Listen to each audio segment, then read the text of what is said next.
السلام عليكم ورحمة الله. نهاركم مبروك، يومكم موفق ان شاء الله. ان شاء الله تكونوا كامل بخير وعلى خير، تكونوا كامل بصحة جيدة.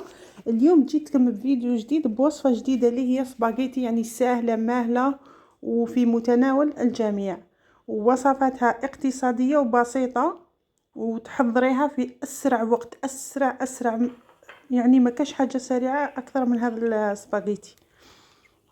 اليوم ودرك جبت لكم طوماطيس مقطعه امتي كارو، والبصل مقطع امتي كارو،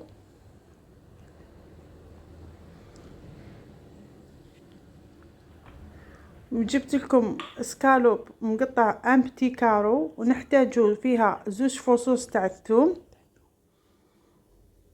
نحتاجو مغرف تاع زبده كبيره لازم تكون معمره مليح، نحتاجو معجون طماطم،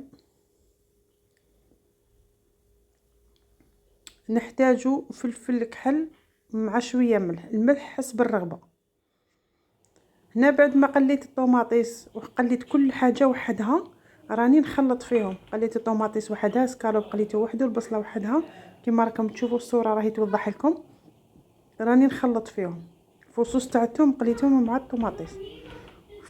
زدت هذيك الطوماطيس مصبره، وهذاك المغرف تاع الزبده،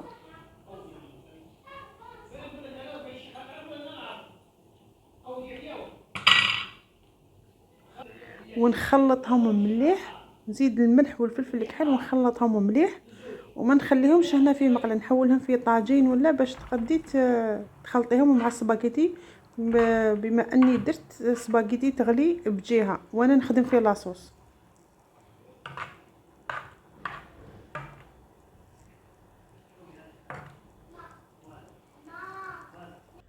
هاي ليك هنا حولتها في طاجين هكا يكون صغير شويه واسع،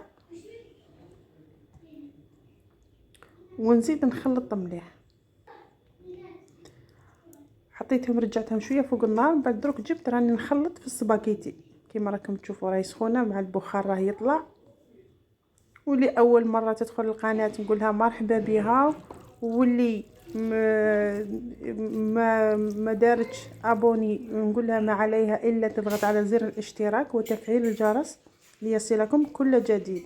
وهاي السباغيتي تاعنا راهي واجده، سهله ماهله وفي وقت قصير تحضريها. تبنا كامل تجربوها تنجحوا فيها، تكتبوا لي في التعليقات. وما كاش حاجه ما كاش ابن من هذا السباغيتي، هاد لاغوسات اللي راني نعطيكم.